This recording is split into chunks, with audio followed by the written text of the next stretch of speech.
that pulls back the curtain on some really serious allegations. It's about Somalia's oil sector. And specifically, the body governing it, the Somali Petroleum Authority, or SPA. Exactly.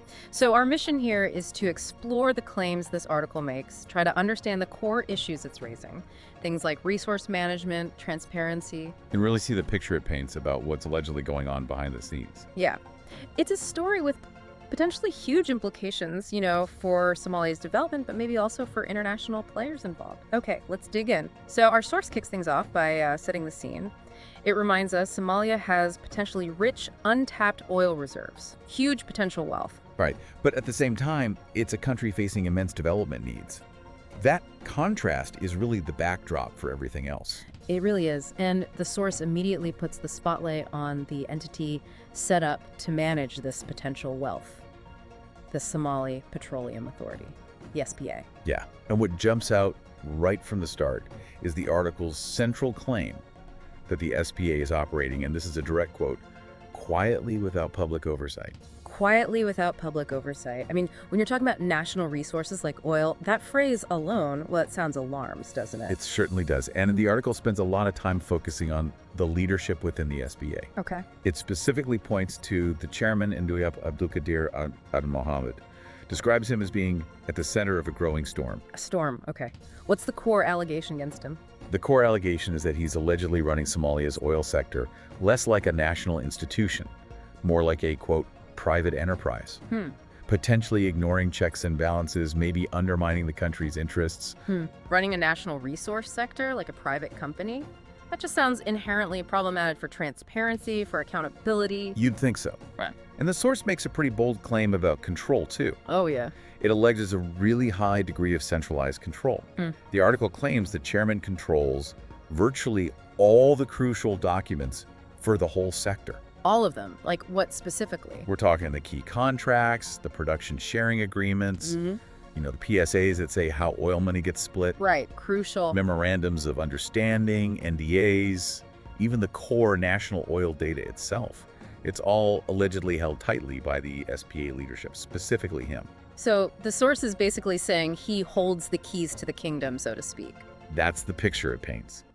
And it gets more specific, alleging he refuses to share these critical documents, even with other government institutions that, should probably have access. Like who? Like the Ministry of Petroleum, or even Somalia, the president's office, unless, the article says, he's heavily pressed to do so. Wow. So deliberately withholding information even within the government? That's the allegation. And it's a really significant detail from the source. It includes a quote from a senior official that kind of drives it home. They said, "They're treating Somalia's resources like personal property. They've locked everyone out, including us." Locked everyone out, including us. That implies a real wall around this information. Exactly. A stark picture of isolation. So if the documents and data are supposedly locked down, what does the source claim about the money? The actual revenue? Well, the article makes some pretty serious claims on the financial side, too. It alleges the SPA is not collecting official government revenues, the on-the-books kind from current exploration activities. Okay, so where's the money going then, according to the source? Instead, the accusation is that private cash payments off the books are flowing into unknown hands. Off the books payments flowing into unknown hands. I mean, that immediately raises huge questions about corruption, doesn't it? Where is it going? Who benefits? Absolutely. And this alleged lack of official revenue collection seems directly tied to the broader issue of secrecy the source keeps hammering home. Right, the transparency piece. Totally. The article repeatedly slams the alleged lack of transparency around the deals themselves. It uses phrases like, no transparency, no public record, no parliamentary review. Strong words. Very. It's claimed that even the work programs and the detailed plans of companies currently exploring are secret, that even relevant government ministries haven't seen them. Ministries don't know the details of ongoing work. That's the claim. The source is pretty blunt. No one outside the SPA knows what the real deals look like. It's kind of incredible to think key ministries might be in the dark like that. Does the article name any specific companies caught up in this? Yes, it does highlight Coastline Energy as a specific example. Okay, what's the story there? The source describes a situation where Coastline was reportedly split into two separate entities.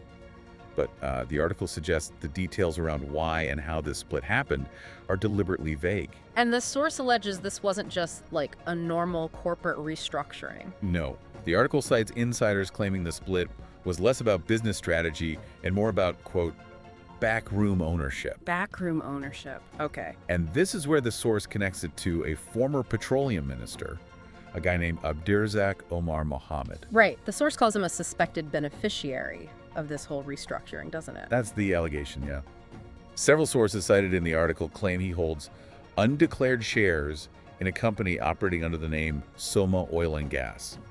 Now, that name itself has faced scrutiny before in Somalia. Undeclared shares. And the article includes a really powerful quote from a former consultant who apparently worked on these deals. They said, he helped break them up.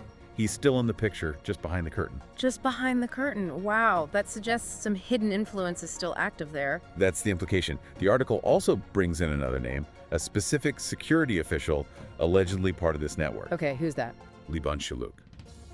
The source points out he's a security official whose credentials have allegedly expired, but he's still in his post. Still there despite expired credentials. Apparently. Yeah. And he's described as the SPA chairman's right hand, sort of a protector and enforcer. Protector and enforcer. And what specific role does the source allege she plays? The claim is pretty explosive. It's alleged that he manages the illegal flow of cash. The illegal cash flow between who? Between the oil firms, the SPA, and potentially even connections within Villa Somalia, the president's office. Okay, that's a huge allegation. It is. And the article uses this really striking quote to capture his alleged role. Liban is the banker and the bodyguard. He divides the money, keeps the pressure on, and makes sure no one talks too much. The banker and the bodyguard. That paints a vivid picture. Financial control and, well, keeping people quiet. Exactly. It suggests a combination of financial management of these alleged off-book funds and intimidation. And the article suggests this whole alleged network is designed to operate without any internal challenge. Yes, that's a key point the source makes. It describes a network that apparently doesn't tolerate dissent. How so? It claims that people within the government, maybe potential whistleblowers or just independent voices trying to raise concerns, they get frozen out or simply pushed aside. Pushed aside? Yeah, one senior official is quoted directly saying, "They pushed me aside." It really reinforces this idea that the alleged system actively suppresses internal opposition or even just questioning. So you've got critical documents hidden, money allegedly moving off book, dissenting voices silenced. Who does the source claim is actually benefiting from all these secret deals then? The article is quite blunt about that. It alleges these secret contracts are designed specifically to favor two groups: foreign investors and politically connected individuals. And explicitly not the Somali people. Correct. That's the direct claim, not the Somali people. And the reason given for all the secrecy, why hide the deals? According to the source, it's because, quote, they know the terms are weak. Weak terms, meaning bad for Somalia. That's the implication. Yeah. The article claims that's why they hide them. The suggestion is the terms wouldn't stand up to public scrutiny because they don't adequately benefit the nation. Does the article list specific companies or countries involved in these agreements that are allegedly being kept secret? It does. For production sharing agreements, the PSAs, it names Liberty Petroleum, Coastline Energy, and Turkish Petroleum Corporation. Okay. And for memorandums of understanding, the MOUs, which are often less binding but still important preliminary deals, Sure. it lists Libya, Turkey, Azerbaijan, and Djibouti. But the key point the source makes is That none of these agreements, not even the MOUs, are publicly available. Zero public access. okay. Are there other alleged benefits mentioned in the source, maybe beyond just the cash flow or the contract terms themselves? Yes, actually. The source points to what it calls side benefits, specifically linked to some of those MOUs. Things like foreign scholarships. Scholarships, how are they allegedly being handled?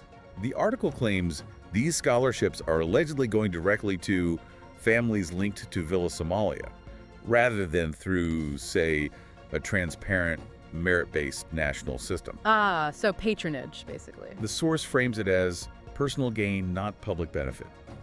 So yes, it suggests it's another way benefits are allegedly being channeled to connected individuals, not the wider public. Interesting. So it's not just about the big oil contracts. The article also touches on how external players, like foreign governments, have reportedly reacted to all this, right? That's another interesting layer. The source claims that Turkey, which it describes as an important ally to Somalia, Yes, very important. has allegedly started to pull back some funding. Pulling back funding. And the reason the article gives for this alleged shift from Turkey. According to the source, it's because Turkish officials allegedly believe President Hassan Sheikh Mohammed is unlikely to win re-election. Oh, so political calculation. They reportedly see it as raising political risk. There's a quote from a former diplomat cited in the article that's pretty stark. Even the Turks have had enough. They see what's happening. Even the Turks have had enough. That suggests the concerns are pretty widespread if even key allies are reportedly pulling back. That's the impression the source gives. Yeah. And it connects all these specific allegations to a broader picture of, well, institutional failure. Right, the governance aspect. Exactly. The source notes that Somalia's own constitution is apparently quite clear. Resource ownership belongs to the Somali people. Okay. And management is supposed to be shared between the federal government and the regional governments. That's the framework. But the article claims that system. That's effectively collapsed. That's the word it uses, Yeah. collapsed. And how does the SPA fit into that alleged collapse? The source alleges the SPA now operates almost entirely independently, functioning as if it's accountable to no one. Wow. The language used in the article gets really strong here. It claims the entire sector is effectively stolen. Stolen. What are the oversight, the checks and balances that should prevent this kind of thing? According to the source, they're just missing. Yeah. Completely absent. How so? What about Parliament? Parliament is allegedly silent. The source suggests they're either unaware of the real details or perhaps intimidated into silence. And civil society, NGOs. Allegedly shut out. Yeah. Or actively intimidated to stop them asking too many questions. So no checks from anywhere. The source lists what's missing. No public oil registry. No independent audit of the SPA's finances or activities. No formal publication of any agreements. No press conferences from the SPA to explain what they're doing. Nothing. Even the Ministry of Petroleum, which you'd think would be a key partner, Yeah, absolutely.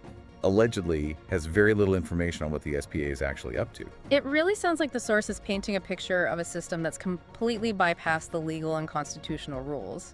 That's precisely the picture the article presents. It includes another quote, this time from an analyst, who describes the situation in pretty dramatic terms.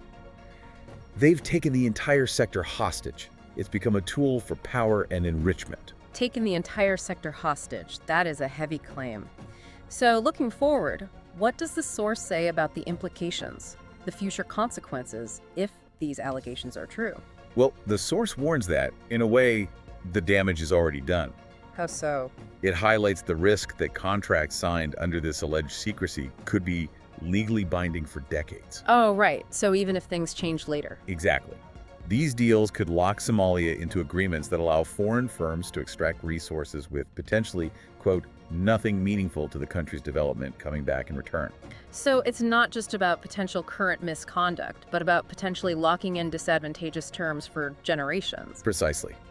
The source argues the real tragedy here is not just lost revenue, it's the theft of future potential. That's powerful. It points to the uncertain future, especially with elections coming up, and how incredibly difficult it might be for any new administration to untangle this complex web of secret deals allegedly put in place. And what about calls for reform? Have there been any? The source states that calls for basic things, stronger institutions, proper legal oversight, just transparency have allegedly gone completely unanswered.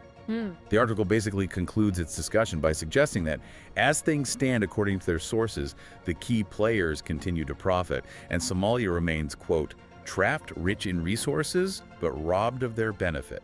Okay, let's just take a step back for a moment. This deep dive into the source material has really laid bare a whole series of incredibly serious allegations about Somalia's oil sector. Yeah, the picture painted by this one article is really dominated by claims of profound secrecy and an alleged deliberate lack of public oversight over what could be vast national resources. The source details claims of critical national documents being tightly controlled, almost hoarded by a single entity. National revenues allegedly diverted into off-the-books payments, deals allegedly structured to benefit insiders and foreign firms, much more than the nation. And key government institutions, parliament, even ministries allegedly shut out or silenced. It's quite a list of accusations. In exploring these allegations, just based on what this source presents, it really highlights the immense challenges countries can face, especially countries with valuable natural resources.